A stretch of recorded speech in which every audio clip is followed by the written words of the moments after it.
Hey guys, it's Z, coming at you with another deck tech here. This time it's going to be for the Kamigawa Neon Dynasty Commander decks. And specifically this one will be on the Upgrades Unleashed modification to the precons. I did try not to make dramatic changes to the decks, and I did try to make them small, easily accessible things. Because this is more so meant as like a starter guide to, hey, I just picked up the precon, I want to go ahead and just make some minor modifications, kind of streamline it a little bit more. And then from there, you can add your own customizations to the decks. So these are not going to be the comprehensive end-all, be-all. You're not going to see fetch lands. You're not going to see a lot of shock lands in these decks. Instead, we're going to try to focus in on, hey, if I'm just making a few small changes here now, where can I get that? And for perspective, even if buying these all as singles at the time I'm recording, these were under $130. So that should help kind of give you an idea of what we're looking at accessibility-wise, while at the same time letting you know, hey, there's room to expand and upgrade. So starting off, we have the Commander, Cheshire, the Shattered Blade. It's a 4/4 for 4 Snake Samurai legend. Whenever an aura or equipment enters the battlefield under your control, you get a 2/2 red spirit creature token with Menace. So basically, it already kind of tells you what he wants you to be doing. And at the beginning of your end step, you can put a 1/1 counter on each modified creature you control. Again, the reminder here from the Kamigawa sets is modified is defined as an equipment, aura, or a creature with either an equipment, aura, or counters on it would be considered modified, whether that's +1/+1, lifelink counters, whatever. And so we do try to take a little bit of account into that. This commander tells me, hey, we really kind of want to be playing around these auras and enchantments and equipments and things of that nature. And so a lot of the time, to me, that screams, hey, we're building kind of a Voltron commander. But the deck is not so one-sided where it can only do that. Worst case scenario, if our ground game gets clogged up, we have the ability to go wide and try to get above things with the 1/1 counters. So just something to keep in mind about the deck strategy we're building here. So here we did kind of, we put 3 Planeswalkers in the deck. Obviously, if you've been paying attention to how Wizards approached this product, there was a little bit of controversy. 2 Mossfire Valleys were in the deck instead of another card. They say you replace it with a basic land. A lot of people are thinking it might have been like a Nissa Planeswalker. So just to be on the safe side, we added that specific Nissa that may have been the card in the deck originally. And I don't know what Wizards' intentions are. That's why I'm kind of saying it in more of a speculative manner. I have the belief they probably meant to put it in there, but I'm not going to say for sure because I'm not the one who made that decision. So starting off, we have Yonggu, Wildcrafter from War of the Spark. And I'm probably mispronouncing the name, but the big reason we have it in here, it's a 3 mana cost Planeswalker with the static ability of each creature you control with a 1/1 counter on it has tap, add 1 mana of any color. That means any of our modified creatures that have the 1/1 counters on it will also be able to produce this mana to help us accelerate it further into the game state. So I figured that was a pretty good, nice static ability to just have around our guys and help us out. But it also has the -1 to be able to go ahead and put a 1/1 counter on target creature to help get us that mana dork or to help us get these modified. We'll kind of try to speed through as best I can, but obviously I want to make sure I'm encompassing everything. And if Zed is on top of it, which he normally is, he should be posting the deck actual list from the website I've been posting them on, Moxfield, in the description below. If you ever see one of them go live before, it's probably because I'm working on a video, but I haven't gotten around to getting it filmed or edited yet. So that's your kind of way to get a sneak peek of what we got in the trail there. But in the meantime, let's roll on. So the next one we've got is going to be Nissa, Voice of Zendikar. 3 mana, 3 loyalty Planeswalker, +1 you get to put a 0/1 plants into play, so it's got a little bit of a way to play defense. The main reason, though, we're kind of playing it is the -2, put a 1/1 counter on each creature you control. So it's a way to give all of our creatures modified in a big burst. So if we've got 7 creatures on the board, we play this Nissa and just pop it. Now all our creatures are modified. That kind of just allows us to cascade a little bit further in terms of just what we want to do. Its final ability, its ultimate, is good if you can get it there, but it's more of a nice to have, not something to rely on. And that's going to be our -7, gain X life and draw X cards, where X is the number of lands you control. We're not really a lands deck, so we're not going to be turbo ramping or anything, but sometimes that ability to just pay 7, loyalty on the Planeswalker, draw 8 cards, or draw 4 cards, or whatever we need to do, is going to be pretty helpful in the game. The next one I kind of went with was from Ikoria, the Vivian Monsters Advocate. So, it says you can look at the top card of your library at any time. You may cast any creature cards from your top of your library. So it's a pseudo card advantage. It kind of lets you play off the top of your deck a little bit as a secondary card in your hand. But it's also a 3 loyalty planeswalker for 5 mana. And you can play, its +1 is put a 3/3 green beast creature token onto the battlefield. You can then put your choice of a vigilance, reach, or trample counter on it, so you automatically get a modified creature. Or its -2 is when you cast your next creature spell this turn, search your library for a creature card with lesser mana value, put it on the battlefield, and shuffle.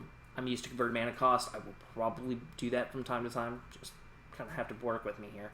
But that said, it's a tutor as well. So obviously, tutoring's great. Activating what we want our deck to do is pretty good.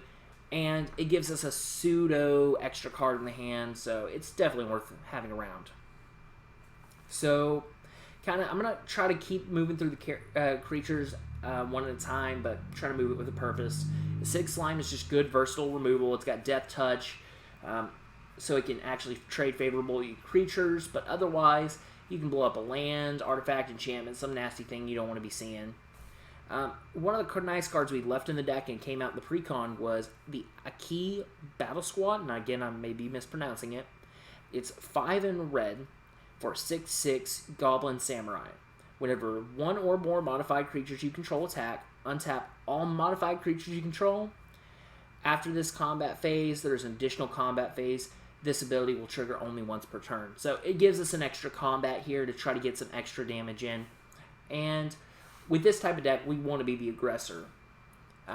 Looking at it, we are running, only about 27 creatures, but we're hoping that the extra value we're getting from our other cards is going to help make up that difference.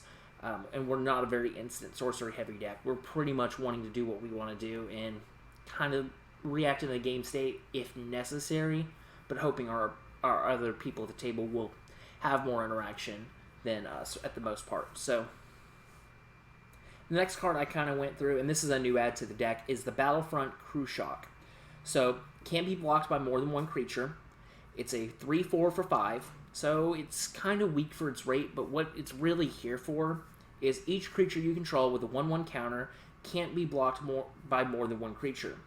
Basically, you're going to have to commit to a you're going to have to commit to a just single block, and accept that I may be bigger, stronger, or tougher than you. And that works out with some other cards in the deck that we have some synergy with, especially our trample enablers. The next card we're kind of got on the list here is going to be Boon Satyr. Boon Satyr is going to be a 3 mana enchantment creature satyr for 2 with flash. That's kind of not why it's here, though. It's really more for its bestow ability. Basically, you can bestow it as a buff to give us the modified, or in a pinch, if you need a creature, it's an extra creature that you can attach your equipment to and go to town. So it's got that versatile use. This is the only bestow creature we put in the deck, but it's an idea to consider if you haven't thought about it before this point. So that's kind of why we put it in here as an inclusion. We wanted to make sure we brought that thought to the forefront, just kind of that way you don't forget the bestow. But because there's not as many bestow targets as I'd like, or any that I feel would be as beneficial to the deck, I kind of went with the one that could be a fun combat trick. The next one we've got is one of my favorite cards, is Champion of Lambhole. 3 mana, 1/1. Whenever another creature enters battlefield under your control, put a 1/1 counter on it. Creatures you control. Let me read the exact text here. Whenever creatures with power less than Champion of Lampholt's power cannot block creatures you control. So, notably, Champion gets really big really quickly in most board states that I've played in. And not only does it get big, it becomes evasive. It makes your other creatures evasive at the same time. So, just something to think about. Our next creature is going to be Fertilid. It's a 1/1 counter-based ramp creature spell where, for the price of a Rampant Growth, you can remove a 1/1 counter from it, and you could say it says target player, so you can get God if you're not careful, but for the most part, you're going to be picking yourself, or if you're playing some politics, you could pick somebody else. And they're going to search for a basic land, put it on the battlefield, tapped, and shuffle their library.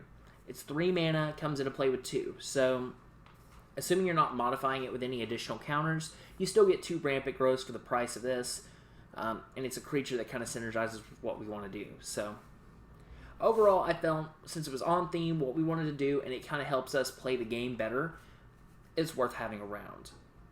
The next one I've got is another one of those cards that kind of people sleep on or don't really realize how big it's actually getting until it's either somebody calls their attention to it or it's crashing in at somebody.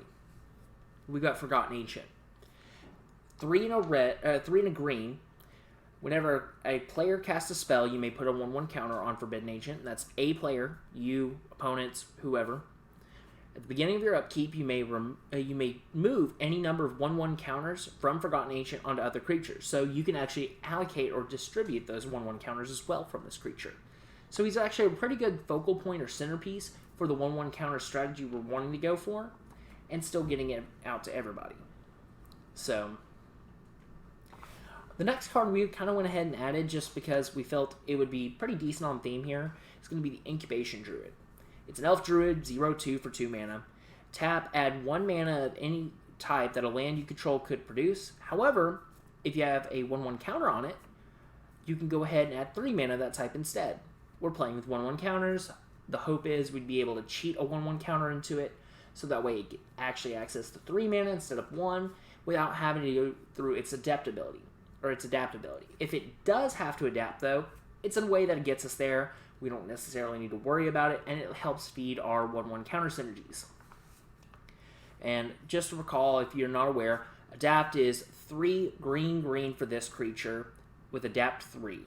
If a creature has no 1/1 counters on it, you can then put 3 on it as part of its adapt. So if you put a 1/1 counter on it, you're not going to be able to adapt it later, but at the same time, you're still getting the mana production out of it, and you're still getting the other passive buffs that we're giving to creatures with 1/1 counters in this deck. So, overall, it's kind of a hit or miss thing. If you think that you're going to be just trying to accumulate them as fast as possible, shouldn't be a big deal.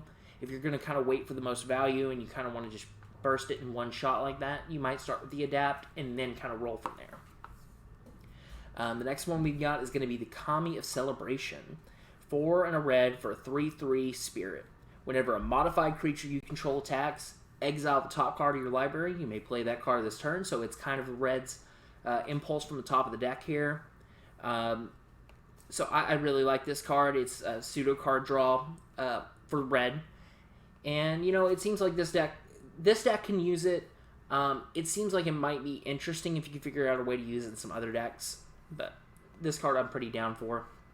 However, its other ability is when you cast a spell from exile, put a 1/1 counter on target creature you control. So basically, if you have a modified creature you control attacks, exile the top card, and then you play that card, you get to 1/1 counter to get another modified creature, and you keep the engine or the snowball effect. You have to have something to get it going, but once you can, it'll help feed itself. So, just makes it a little bit more reliable or durable. Kind of one of the things I did try to do here is I did try to keep the artifact creature equipments in the deck. So we've got the Komainu Battle Armor, which is the equipment dog, the 2/2 for 3, 2 and a red. Menace, equipped creature gets +2/+2 and has menace. Whenever it or equipped creature deals combat damage, you goad each creature that a player controls. So it's a way to play around the goad plan if you really wanted to do that. I'm going to kind of let you know now, I removed a lot of the goad stuff from this deck.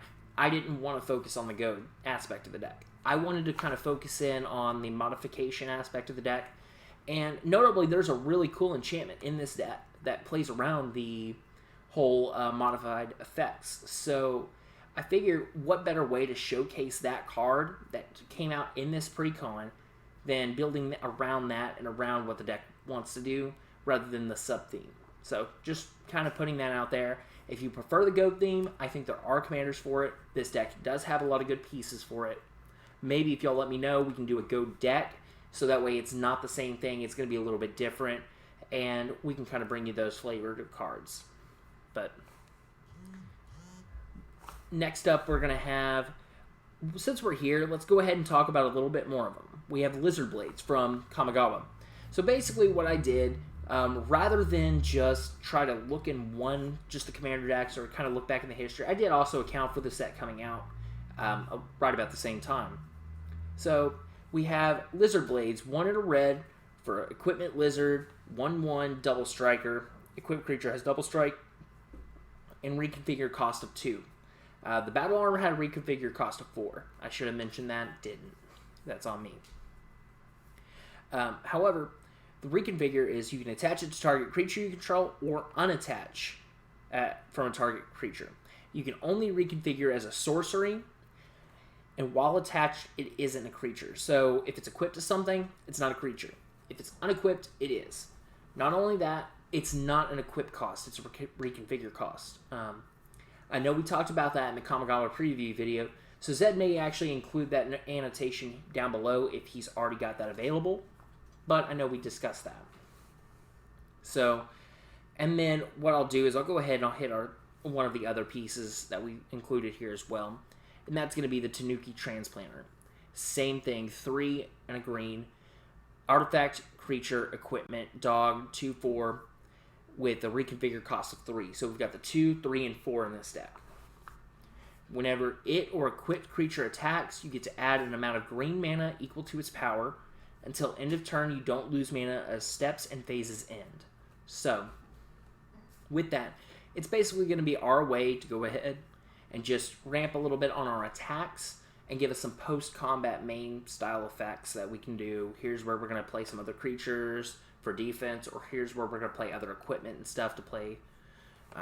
So that's kind of what that's there for.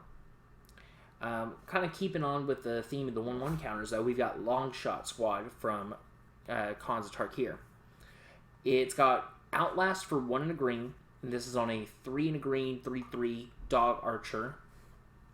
Each creature you control with a 1/1 counter on it has reach. So basically, it's going to give all our 1/1 counter effects reach. Basically, you're not going to get around us with flyers. You're going to actually have to try to just be bigger than us, or you're going to have true unblockable. And a lot of decks just can't manage that. So it just makes it a little bit more difficult to have to deal with. With that said, the next card we're kind of looking at here is going to be Loyal Guardian. It's 4 and a green, trample, 4/4. And this is one of the old Lieutenant cards. I like the Lieutenant cards. I think they really encourage you to play your commander and not just build a good stuff deck. Now, that said, good stuff decks have their place in the format, but it allows you to kind of be rewarded for building around your commander. So, I like the different styles of play that it brings up. Its ability, though, is at the beginning of combat on your turn, if you control a commander, or if you control your commander specifically, put a 1/1 counter on each creature you control. So as long as you have your commander in play and you control it, you can go ahead and get a 1/1 counter across the board, giving all your stuff you're modified, and you're ready to roll. So that's pretty good. The next card we've got is another newie from Kamigawa, and that's going to be the Orochi Merge Keeper. 1 and a green for a 1/1 Snake Druid. Tap, add 1 green. So it's just a generic mana dork if you do nothing. But as long as it's modified, it has tap, add 2 green. So it can scale up a little bit, and since we're kind of already wanting to naturally do that, this just feels like a card that's a little bit on theme with what we want to do and helps us accelerate. So I can't be too mad of us wanting to keep to the game plan. The next one we have is kind of the top end of our curve in terms of creatures. That's going to be Primeval Protector, 10 and a green. However, it costs 1 less to cast for each creature your opponents control. And whenever it enters the battlefield, you get to put a 1/1 counter on each other creature you control. not only do you get to put the 1/1 counters down, it's also a big 10/10 dumb big stompy boy. So, in a way, if your opponents have a bunch of creatures, you could really... Sometimes this is a 1 mana cost green creature that can just come into play, give us all modified, and let us roll. So it's just something to keep in mind. It's pretty nice. But yeah. And Zed, you may want to cut here. My apologies, I'm having a little bit of a sore throat.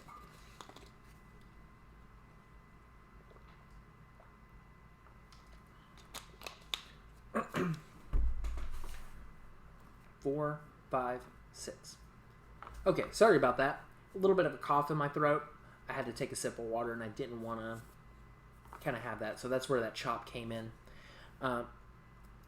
Next up, we have the Rampant Rejuvenator. 3 and a green for a plant Hydra. Enters the battlefield with 2 1/1 counters on it.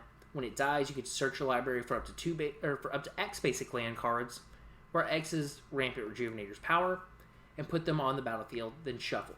So, with us basically growing our 1/1 counters, yes, it comes into play with 2, but we might put 3 or 4 abilities into play that add an additional 1/1 counter, and then when this dies, we'll go get 5, 6, 7 lands.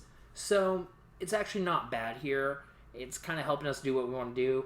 It does seem like it might potentially be a little bit of a win more, but at the end of the day, mana is one of the most important things in the game of Magic. It lets us play our cards, it lets us react to opponent cards, it lets us activate abilities. So, at the end of the day, I think you can't really have too much as you may run out of things to do with it.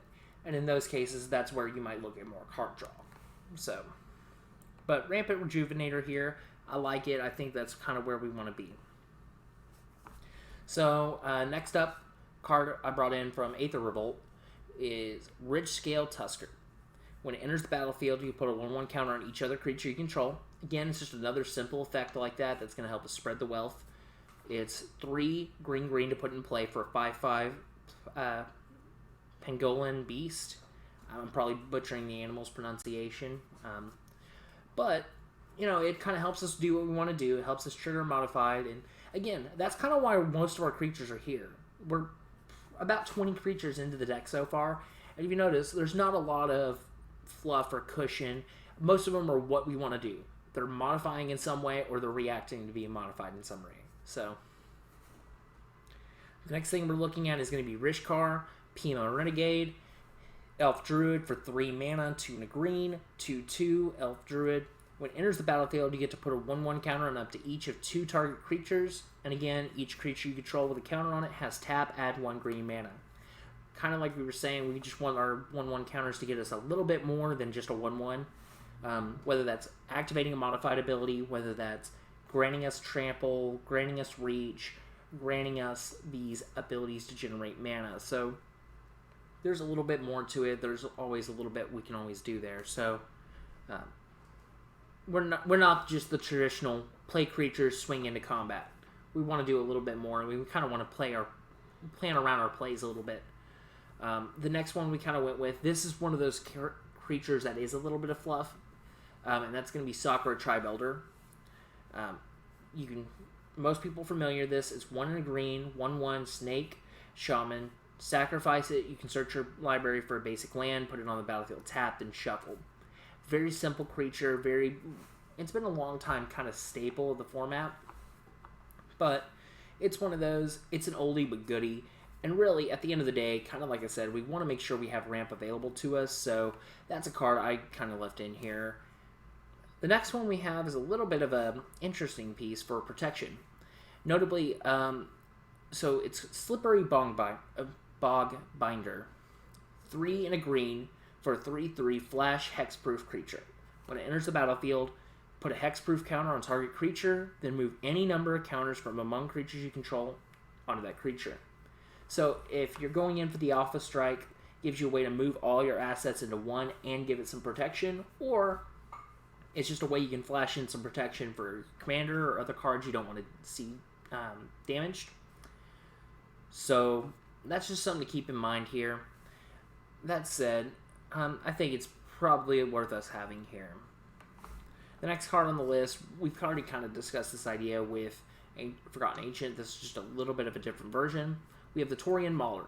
2 and a red for Shapeshifter Changeling, which means it's every creature type in case somebody's playing a global buff. And whenever an opponent casts a spell, you may put a 1/1 counter on Taurean Mauler. Again, this is just one of those cards that's a little bit underrated. People don't really realize how big it's getting until it's too late. Once it's there, then it kind of cascades. The next one I kind of left in here is the Tawashi Guide Bot. 4 mana for a 2/1. When it enters the battlefield, you can put a 1/1 counter on target creature you control. So again, it's feeding our modified. But for 4 mana, tap, draw a card. And that draw a card ability costs 1 less to cast, or activate, I should say, for each modified creature you control. So if we have 4 modified creatures, it's just tap and draw a card at our convenience. And this deck can do that pretty quickly and easily, so I don't really think that's going to be too bad, us being able to just, oh hey, we're going to kind of be in, let's draw a card, see where we're at. The next card we're looking at is going to be the Tuskguard Captain. Again, this is going to be one of those cards where it's kind of helping us with the 1/1 counters.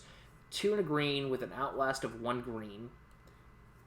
Which just allows you to tap it and put a 1/1 counter on the creature. You can only do that at sorcery speed. Each creature you control with a 1/1 counter on it, though, gets trample from this card. So, kind of like I said, we have these abilities to give it trample and reach, and all these other fun things. And that's, at the end of the day, going to help us be able to go ahead and just keep rolling and be more powerful than our opponents. The next card we have, it's kind of a card from the pre-con, but because we're running we're still running a fair number of creatures, I figured let's leave it in here and give ourselves a little bit more fun. That's Ulash the Hate Seed. It's a Hellion Hydra, 0/0, 2 red and green. When it enters the battlefield with a 1/1 counter on it for each other red creature you control, and a 1/1 counter for each other green creature you control. Then you can pay 1 mana, remove a 1/1 counter, and you can either deal a damage or create a Sapperling. So what this is this is a way we can turn our 1/1 counters on Ulash into removal. It's a way we can create more guys that we can potentially spread out more 1/1 counters. And it's a fun little way that kind of rewards us for playing the deck the way we want to play it. It comes in, it's automatically modified. So I enjoy it. I think it's a fair way to play what we want to do. And the last creature we have in the deck is going to be Whip-Tongue Hydra. It's going to be 5 and a green for a reach 4/4 creature. Lizard Hydra. Enters the battlefield, you get to destroy all creatures with flying. Then you get to put a 1/1 counter on it for each creature destroyed this way. So notably, it's going to wipe out the flyers, and then it's going to make itself modified based on that. So that's not bad. Next up, we're kind of getting into our sorceries, and that's going to be, our first one is Chain Reaction. It's going to deal X damage to each creature, where X is the number of creatures on the battlefield. In theory, we're going to be big and just very tall. So, in theory, if we're planning it carefully, we may be able to save our stuff while at the same time punishing an opponent for going too far in. The next card we kind of included here is Domrey's Ambush. So, it's a fight card that gives us a 1/1 counter. Basically, it's a red and a green sorcery. Put a 1/1 counter on target creature you control first. Then that creature deals damage equal to its power to target creature or planeswalker you don't control. Notably, it deals damage. It doesn't actually fight, so there's no return fire coming in. And so you can do that before combat, wipe out a blocker, swing it in, and get a little bit of extra chip damage in that way. Then we have a couple of basic ramp spells, Kadama's Reach and Rampant Growth. We kind of already know what those do by this point. Rampant Growth is just a sorcery arcane. When you cast it, you can go search your deck for 2 basics. One goes to hand, one goes to the battlefield tapped, notably for 3 mana. Then Rampant Growth is 1 and a green. Go search your deck for a basic land, put it into play tapped. So then we have Rishkar's Expertise, and this is going to be a 6 mana sorcery. Draw cards equal to the greatest power among creatures you control. We hope to have some powerful creatures, so we should be drawing a fair number of cards. Then you may cast a spell with mana value 5 or less from your hand without paying its mana cost. So in this way, we would hope to kind of do one of our force multipliers, put that into play, and make all the things on the board already more powerful.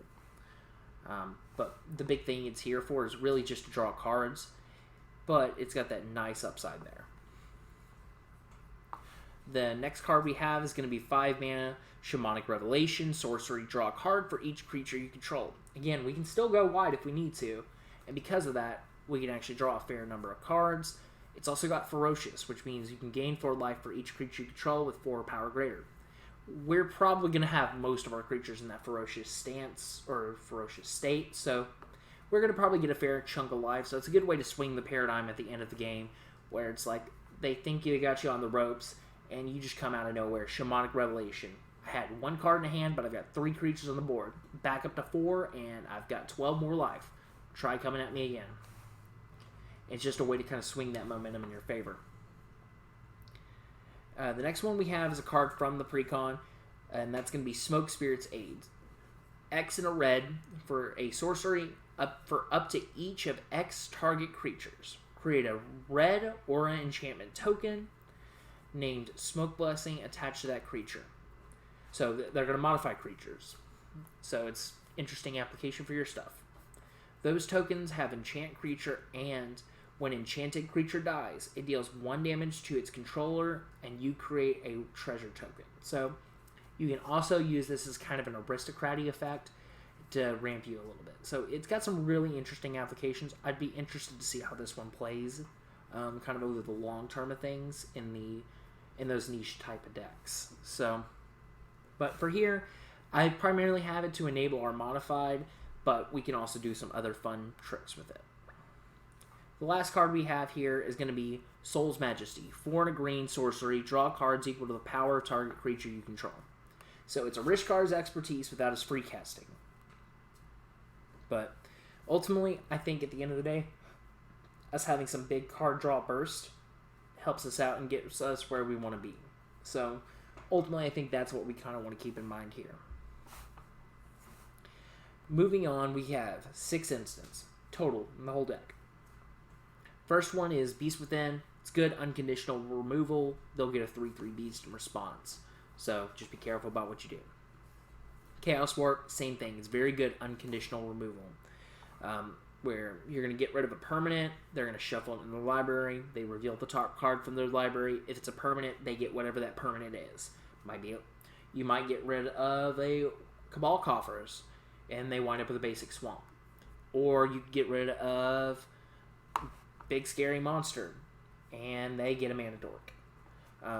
But it can also backfire, so just be careful. Make sure you're not hitting small fry tokens with this, and that you're actually hitting valuable impact targets. That's why we're running the unconditional removal. We want to hit the impact targets, and anything else we kind of want to bank on the table to deal with, or we just want to run it over. So the next one we have is going to be Hunter's Insight. So 2 and a green for an instant. Choose target creature you control. When that creature deals combat damage to a player or planeswalker this turn, draw that many cards. It's another burst draw effect. However, it's one of those we can kind of manipulate and your opponent can kind of manipulate. So it's just something to keep in mind. For example, if you know you're going to be crashing in for 10, 7 of it's from 1 creature, you can cast this on the creature that's going to be swinging in for 7. Draw your 7 cards, get your value that way. Or if you've got a creature with trample, you may be able to use it to make them think about their blocks a little bit and throw off the combat math. So there's a lot more to it than just initial, hey, it's going to draw me some cards. You have to play around it smart in combat too, and that's kind of why it's here, is we want to kind of dominate the combat phase of the game. The next card we have is going to be Inspiring Call, 2 and a green for an instant. Draw a card for each creature you control with a 1/1 counter on it. Those creatures gain indestructible until end of turn. It's a protection effect that draws us cards. Why would we not run this? Basically, if we go wide and somebody plays a Blasphemous Act or something like that and try to punish us for going so far out of the way, all they're doing is inviting us to draw a bunch of free cards and go ahead and, make our guys indestructible for the turn. Hopefully they're doing it on our turn at that point, so that way when our guys swing in, there's just no one to block, but we'll make do either way.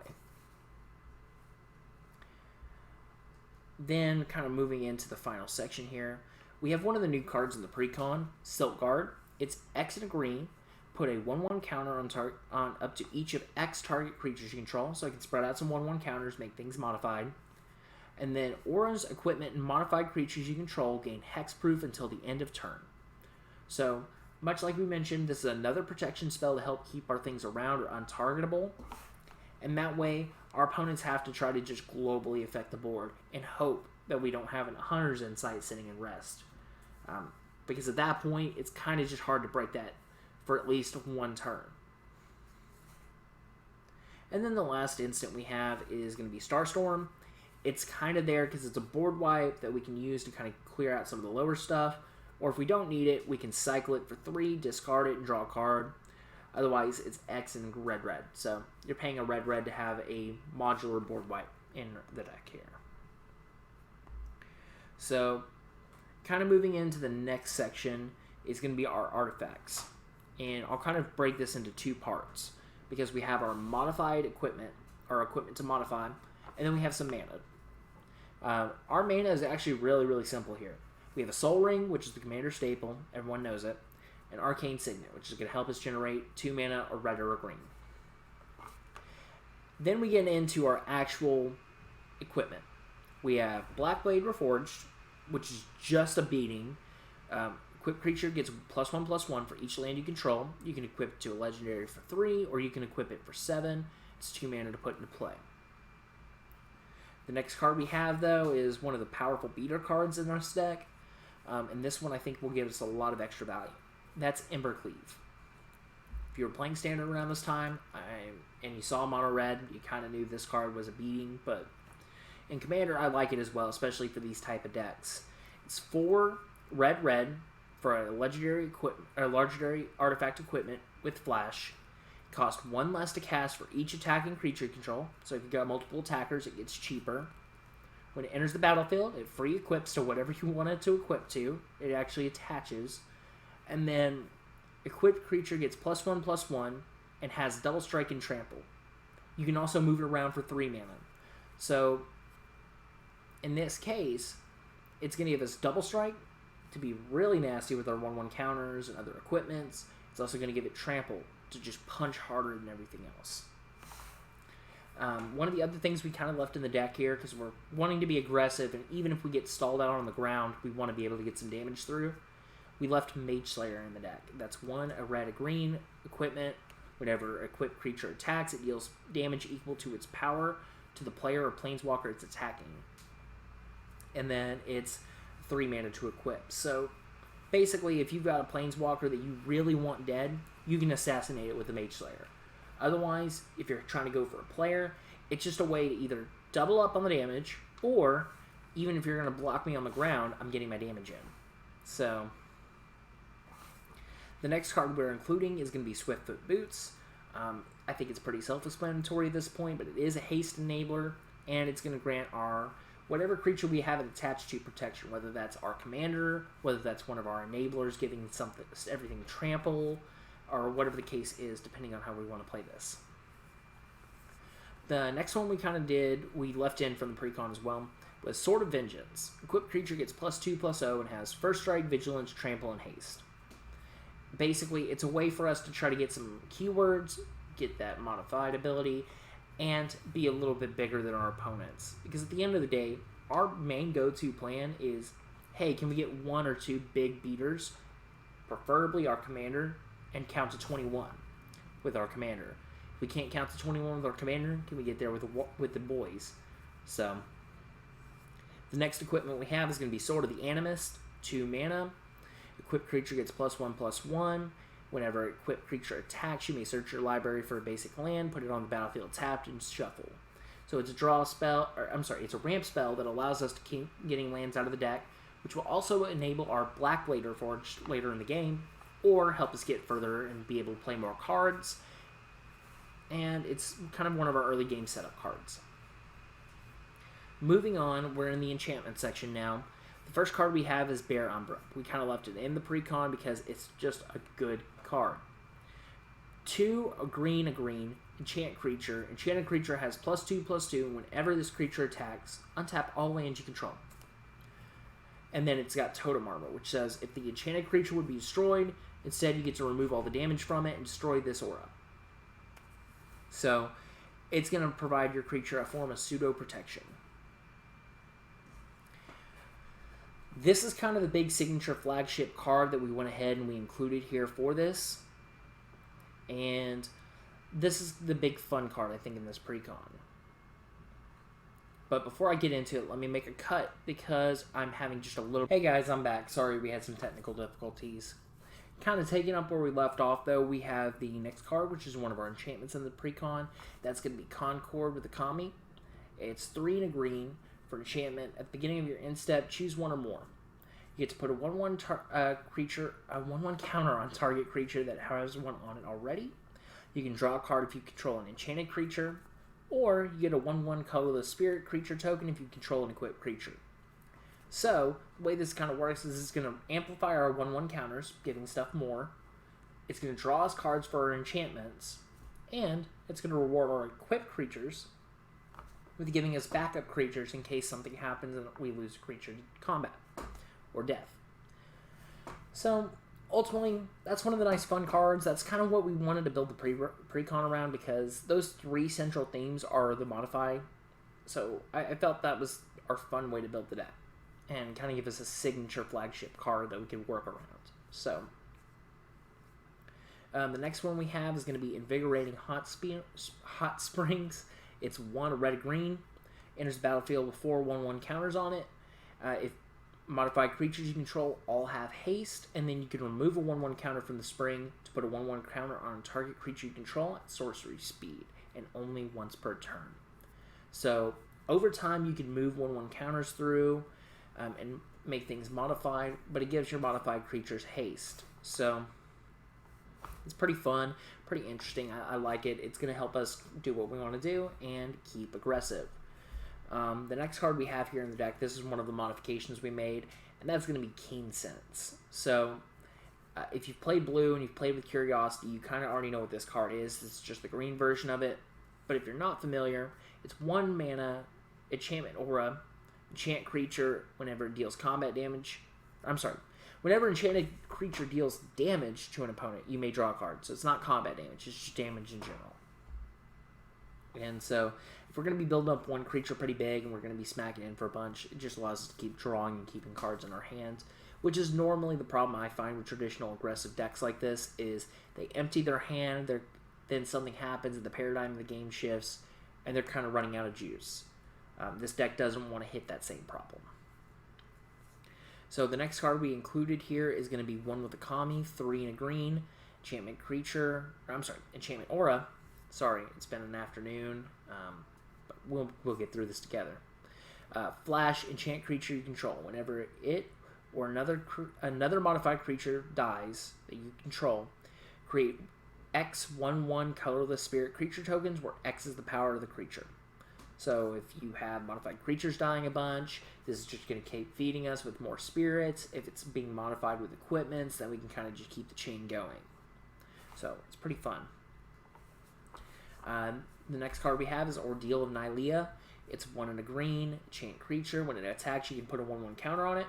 Then, at any point, if it's got 3 or more 1/1 counters on it, you then sacrifice the Ordeal of Nylia.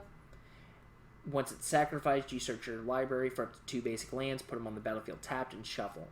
So, it's kind of like an explosive vegetation type of thing for us, where it's just going to help us go find 2 basics. Another one of the things we included here was Rant Core. It's an enchant creature, aura that gives +2/+0 and trample to the creature we enchant for 1 green mana, so it's a very, very good rate. And when it's put into the graveyard from the battlefield, you can return it to your hand. So it's reusable, it recurs itself. So even if you lose it once, you can try to get it back pretty reliably and keep the train rolling, keep the fun going. The next thing we have here is going to be Rhythm of the Wild. It's 1 red and green. Creature spells you control can't be countered, so no, not you, pesky blue player. However, the other fun thing it does for us is non-token creatures you control have Riot, which means they either enter the battlefield with either a 1/1 counter or with haste. So if it's a creature that already comes in with a 1/1 counter, you can give it the haste. If it doesn't have either, you can give it whichever you need at the time. But the big thing with that is it's another invigorating hot spring type effect that gives us global haste if we want it. And so it kind of allows us to play into the board state and play really aggressively if we want. The next card we have is going to be Shifting Shadow. That's going to be the enchantment aura, 2 in a red. When an equipped creature or enchanted creature has haste, at the beginning of your upkeep, you'll destroy this creature. Reveal cards from the top of your library until you reveal a creature card. You put that on the battlefield, and you'll attach Shifting Shadow to it. And then you put all other cards revealed this way onto the bottom of your library in any order. So, it can be a fun, like, in theory, you can use this as a form of pseudo removal for an opponent's creature. But realistically, you're probably going to be using this more as like a pseudo sneak attack. And trying to get some fun little tricks there. It allows you to use a lot of one-shot modified creatures to try to get in while you can, and then you're going to keep cards coming. The next card we included was 2 in a green, Snake Umbra. Enchant creature, gets +1/+1. Whenever it deals combat damage to a player, you may draw a card. So it's a much toned down Keen Sense, but it's also got that totem armor like we discussed with the Bear Umbra. So again, it's another built-in protection as well for your commander, or for whatever card you really enchant with it. I just normally will put this on my commander to try to get some additional profit from it, so to speak. Next, we have Unquenchable Fury, 2 in a red, equipment or enchantment or aura, enchant creature. They have whenever this creature attacks, it deals X damage to the defending player, where X is the number of cards in their hand. When it's put into the graveyard from the battlefield, you can return it to your hand. So again, it's another Rant Core type card that's just going to recur, so you can keep it in your hand or keep it available. If you put them on the same creature, then you can just bounce them both back, and for 4 mana, you can just keep the train going and make something pretty nasty. Then that kind of takes us over to our land base. We did make some minor modifications to the land base, but for the most part, here's kind of what we're working with here. This list currently has 17 forests, 9 mountains. That's going to be the gist of our basic lands. However, you may find, based on trial and error, especially if you're modifying this deck, you may want different numbers. I've got the numbers skewed a little bit out of proportion because I do want to make sure I'm hitting colors when I want them. And I can try to keep my early game plays alive. So, that's the big thing. As for the non-basics, we've got Cinderglade, Command Tower, Exotic Orchard, Game Trail, Gruul Turf, Mossfire Valley, Raging Ravine, and Temple of Abandon, all to fix our mana. Those are all just red-green lands. We have the Roadside Reliquary, which we're going to use here for tap and add colorless. But really, we're using it for 2, tap, sacrifice it, draw a card if you control an artifact, draw a card if you control an enchantment. We're probably going to control both, so this could be a potential divination for us. And we're in red-green, we don't really get divination, so we'll take different fun things we can do. Another one of the cards that we're using in the utility lands type role is going to be Oran Reef the Vastwood. Enters the battlefield tapped. Yes, it does tap us for green, though, so it's another colored mana source. And if you forego using it for mana, you can tap it, put a 1/1 counter on each green creature you control that enter the battlefield this turn. So you have 3 green creatures in the battlefield, tap, give them all the 1/1 counters. They're automatically modified. We're good to go. Then our last thing we're kind of looking at here for our land base is going to be the Opal Palace. Tap, add 1 mana of any color. For 1 and tap, you can filter out the mana any way you want. But really what we've got it in here for is if you spent this mana to cast your commander, it enters the battlefield with a number of additional 1/1 counters on it equal to the number of times it's been cast for the command zone in this game. So that's what we're using it for, is to give us some extra 1/1 counters, triggering the modified abilities, and getting us online pretty quickly. So that's what that's there for. But overall, that's been a pretty short summary of what we've done here for the Upgrades Unleashed Modified Precon. Again, this one was a little bit of an oddity because of how WotC had to correct some things with this release. But I do think it's a fun deck overall. just to let you know, when we do have this posted, the cards we removed from the precon, we do have in the considering section of our page on that Moxfield page, and it was about a 17 card swap. The lands kind of make it a little bit shaky, all things considered, but that's kind of what we're looking at. You can see what cards I've decided to remove from the precon that either I felt were too slow, didn't prove effective enough, or were more focused on the deck's secondary theme rather than the primary theme that we really wanted to hammer home. So, in the meantime, guys, y'all let me know what you think. Yeah, just let us know what you think, and we hope to see you next time. Take care, peace, and stay safe.